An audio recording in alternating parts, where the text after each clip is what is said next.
매일 오후 4시 10분. 허름한 할아버지 한 분이 동네 빵집에 나타납니다. 그리고 빵을 200개씩 가져갑니다. 현금은 항상 새 돈. 딱 맞춰진 금액. 딱 맞춰진 시간. 딱 같은 양. 처음엔 빵집 사장도 생각했죠. 좋은 손님이다. 큰 손이다. 그런데 3일째부터 잠이 오지 않았습니다. 빵 200개가 매일 사라진다면 그건 손님이 아니라 사건이 됩니다. 200개. 이게 얼마나 많은 양인지 감이 안 오시죠? 편의점 빵 한 봉지가 보통 2개 들어있습니다. 200개면 편의점 빵 100봉지입니다. 혼자 먹을 양이 절대 아닙니다. 가족 행사, 회사 행사, 동네 잔치, 그 어떤 경우에도 보통은 예약을 합니다. 최소 하루 이틀 전에는 연락을 하죠. 그런데 이 할아버지는 예약도 없고 전화도 없고 늘 혼자였습니다. 그리고 정말 이상한 건 패턴이었죠. 비 오는 날도, 눈 오는 날도, 태풍이 부는 날도 딱 한 번도 늦은 적이 없습니다. 마치 누군가에게 시간을 맞추는 것처럼요. 사장 지훈은 처음엔 그냥 대수롭지 않게 생각했습니다. 좋은 손님이네. 매출도 오르고. 하지만 뭔가 계속 마음에 걸렸어요. 그래서 결국 CCTV를 돌려보기 시작합니다. 처음엔 그냥 궁금해서였죠. 그런데 확인하면 할수록 이상함만 늘어났습니다. 할아버지는 늘 같은 차림새였습니다. 낡은 갈색 점퍼, 해진 회색 모자, 밑창이 달아나간 운동화. 그런데 지갑에서 꺼내는 돈은 항상 빳빳한 새 지폐였습니다.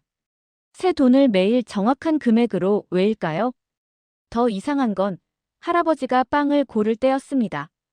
특정 빵만 고르는 게 아니었어요.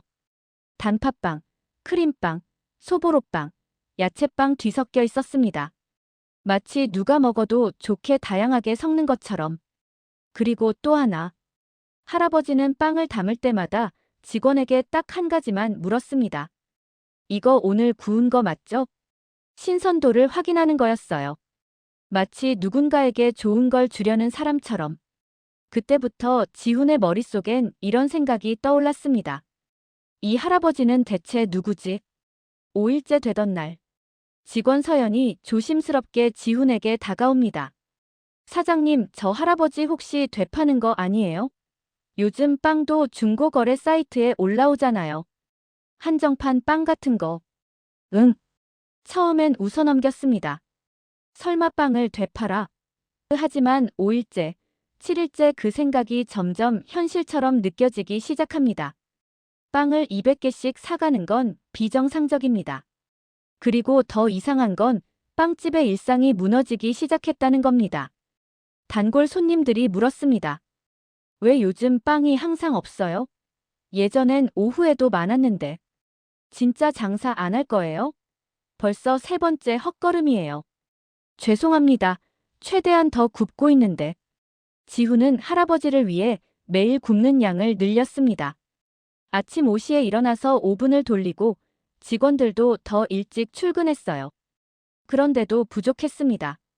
왜냐하면 할아버지는 늘 200개에 몇 개를 더 얹어갔거든요. 혹시 하나만 더 주실 수 있을까요? 모자라면 안 되니까. 재료비가 확 뛰었습니다. 밀가루, 버터, 설탕, 계란 모든 게 2배로 들어갔어요. 그런데 수익은 거의 그대로였습니다. 왜냐하면 일반 손님들이 줄어들었거든요. 빵이 없으니까. 직원들은 지쳤고 사장은 밤마다 고민했고 빵집은 점점 이상한 방향으로 흘러갔습니다. 그때부터 지훈의 머릿속엔 최악의 시나리오가 떠올랐죠. 혹시 불법 재판매, 혹은 누군가 돈을 주고 시키는 대로 움직이는 중간책, 아니면 어떤 조직의 심부름꾼. 만약 그렇다면 우리 빵집이 이상한 일에 휘말리는 건 아닐까? 모르는 사이에 범죄에 이용되는 건 아닐까? 지훈은 결국 결심합니다. 직접 물어보자. 다음 날 오후 4시 10분. 정확히 그 시간에 할아버지가 들어옵니다. 빵을 포장하는 동안 지훈은 손이 떨렸습니다. 물어봐야 한다는 걸 알지만 뭔가 두려웠어요. 어르신 죄송한데요. 네. 이렇게 많이 사가셔서 어디에 쓰시는지 여쭤봐도 될까요? 할아버지의 표정이 순간 굳었습니다. 그냥 필요한 데가 있어요. 필요한 데라는 게 혹시 어떤 곳인가요? 저희도 도와드릴 수 있는 게 있을까 해서. 그때 지훈은 봤습니다. 할아버지의 손이 아주 잠깐 떨리는 걸. 괜찮습니다. 신경 안 쓰셔도 돼요. 표정은 무덤덤했고 시선은 회피했고 말투는 짧았고 그 떨림만이 진실을 말하고 있었습니다. 그 떨림이 지훈을 더 불안하게 만들었습니다. 그날 지훈은 결심합니다. 오늘 끝까지 따라가 보자. 서연아, 20분만 가게 봐줄래? 나 잠깐 확인할 게 있어. 네. 사장님 어디 가세요? 그냥 확인. 금방 올게. 할아버지는 빵박스 2개를 들고 천천히 골목으로 들어갔습니다. 그 골목은 빵집 뒤편에서 이어지는 조금 어둡고 좁은 길이었죠. 지훈은 재빨리 전봇대 뒤에 숨었습니다. 심장이 미친 듯이 뛰었어요. 20m 정도 떨어져서 따라갔습니다. 할아버지는 느리게 걸었어요. 무거운 박스 때문인지 아니면 다른 이유 때문인지. 그런데 그때 할아버지가 멈췄습니다. 뒤를 돌아봅니다. 1번, 2번, 3번. 마치 누군가 따라오는지 확인하는 사람처럼. 마치 들키면 안 되는 일을 하는 사람처럼. 지훈은 숨도 제대로 쉴 수 없었습니다. 들켰나?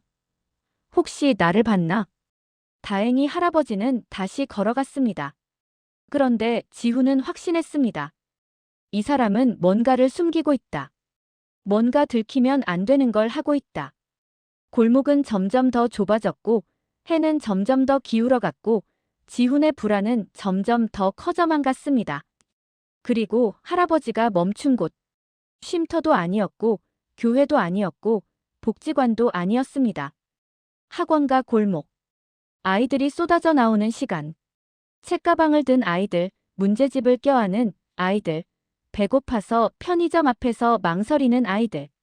할아버지는 아무 말 없이 벽 쪽 작은 계단 위로 걸어갑니다. 그리고 빵박스를 내려놓습니다. 지훈은 숨을 죽이고 지켜봤습니다. 지금 뭐 하는 거지? 빵을 그냥 놓고 가는 건가? 그때 할아버지는 주머니에서 작은 종이 한 장을 꺼냅니다. 그리고 종이 한 장을 박스 위에 붙입니다. 그게 끝이었습니다. 할아버지는 뒤도 돌아보지 않고 조용히 사라졌습니다. 남은 건 빵 200개와 종이 한 장뿐이었습니다. 아이들은 처음엔 눈치만 봅니다. 이거 뭐지? 누가 버린 건가? 가져가도 되는 건가? 오늘도 수고했다. 한 명이 조심스럽게 빵을 짚습니다. 그러자 또 한 명이 따라 짚고 곧 아이들의 손이 빵을 향합니다. 대박 진짜 맛있다. 누가 준 거야 이거? 몰라 근데 완전 신선한데? 지훈은 그 모습을 보며 더 혼란스러워집니다. 그렇다면 왜 200개씩? 왜 매일 같은 시간에? 왜 새 돈으로? 왜 뒤를 경계했지? 왜 아무 말도 하지 않는 거지? 기부라면 이름을 밝히면 되는데. 봉사라면 복지관을 통하면 되는데. 왜 이렇게 숨어서 하는 걸까요? 지훈은 알아야 했습니다. 더 이상 참을 수 없었어요. 지훈은 숨이 막히는 기분으로 할아버지를 쫓아갑니다. 어르신, 잠깐만요. 할아버지는 놀라지 않았습니다. 마치 언젠가 이런 일이 올 걸 알고 있었던 사람처럼. 어르신 왜 이러세요? 대체 왜 매일 200개씩 왜 이렇게 숨어서? 할아버지는 한참을 아무 말도 하지 않았습니다. 그리고 아주 천천히 입을 엽니다. 내 딸이 저런 시간에 저 골목에 있었어요. 그 한 문장에 지훈의 목이 콱 막혔습니다. 딸이요? 저 골목에 저런 시간에 딸이 항상 앉아 있었어요. 배고프다고 빵 하나만 사달라고. 그때 지훈은 알았습니다. 이 이야기가 단순한 기부가 아니라는 걸.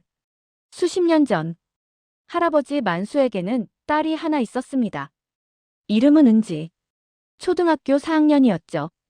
은지는 방임과 가난 속에서 자랐습니다. 학교가 끝나도 집에 갈 이유가 없었습니다. 집에 가도 아무도 없었거든요. 아빠는 일용직으로 일했고 엄마는 일찍 세상을 떠났습니다. 그래서 은지는 저 골목에 앉아 있곤 했습니다. 다른 아이들은 학원에 갔고 친구들과 떡볶이를 먹으러 갔고 집에 가면 따뜻한 저녁이 기다렸습니다. 하지만 은지는 그냥 앉아서 기다렸어요. 아빠가 일을 마치고 올 때까지. 어느 날 은지는 빵집 앞을 지나다가 멈췄습니다. 유리창 너머로 보이는 빵들. 김이 모락모락 나는 단팥빵. 크림이 가득한 크림빵. 고소한 소보로빵. 그때 마침 일을 마치고 집으로 가던 아빠가 지나갔습니다. 아빠. 은지야. 아빠 배고파. 저기 빵 하나만. 만수는 주머니를 뒤졌습니다. 그날 번 돈은 겨우 10,000원. 그것도 내일 아침 쌀을 사야 했어요. 빵 하나가 1,000원. 1,000원이 없었던 게 아닙니다.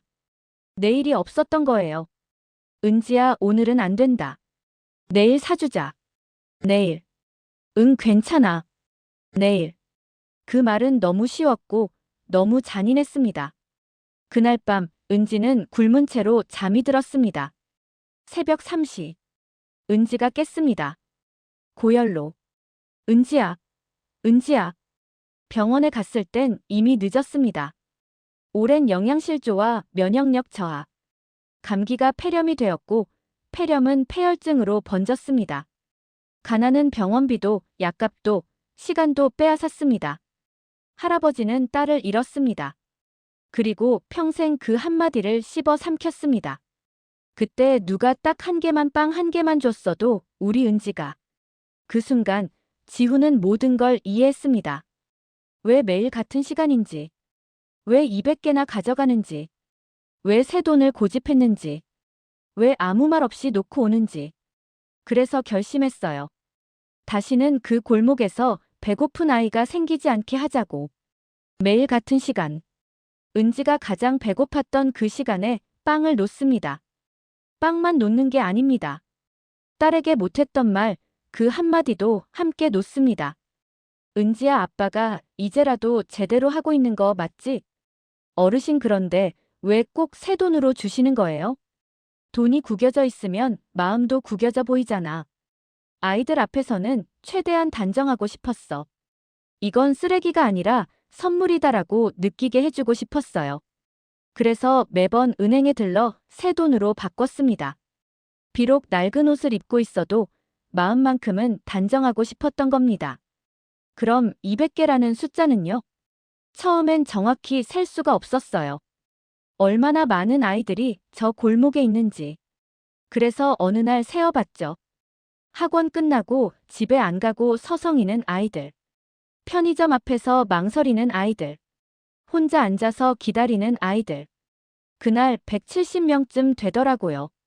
모자라면 안 되니까 200으로 했어요. 혹시라도 한 명이라도 못 받을까봐. 내레이션. 200개. 그건 단순한 숫자가 아니었습니다. 한 명도 빠짐없이라는 할아버지의 간절함이었습니다. 어르신, 이건 혼자 할 일이 아니에요. 뭐? 우리도 같이 할게요. 이제 혼자 하지 마세요. 다음 날부터 지훈은 빵값을 받지 않겠다고 말합니다. 어르신, 빵값은 이제 안 받을게요. 대신 우리도 같이 만들어요. 더 맛있는 빵으로. 그 이야기는 동네에 퍼졌고 곧 분식집 사장님이 찾아왔습니다. 저도 끼워주세요. 김밥 50줄 정도는 보탤 수 있어요. 과일 가게 주인은 바나나랑 사과도 좀 넣어요. 애들 영양도 챙겨야죠. 편의점 사장은 우유는 제가 담당할게요. 유통기한 괜찮은 걸로 챙길게요. 혼자였던 할아버지의 마음이 이제 동네 전체의 마음이 되었습니다. 그리고 그 골목에는 매일 먹을 것이 놓입니다. 누가 가져가도 좋고 누가 먹어도 좋고 단 하나. 쪽지는 그대로입니다. 오늘도 있네. 완전 신기해. 누가 주는 거래? 몰라, 근데 맛있어. 오늘도 수고했다 우리한테 하는 말인가 봐. 은지야, 봤지? 이제 아무도 배고프지 않아. 사장은 딸분도 분명 기뻐하실 거예요. 라고 말했습니다. 때로는 작은 빵 한 개가 누군가의 하루를 구합니다. 그리고 그 작은 마음이 모여 누군가의 인생을 바꿉니다. 오늘도 당신은 수고했습니다. 그리고 누군가는 당신을 위해 빵을 준비하고 있을지도 모릅니다.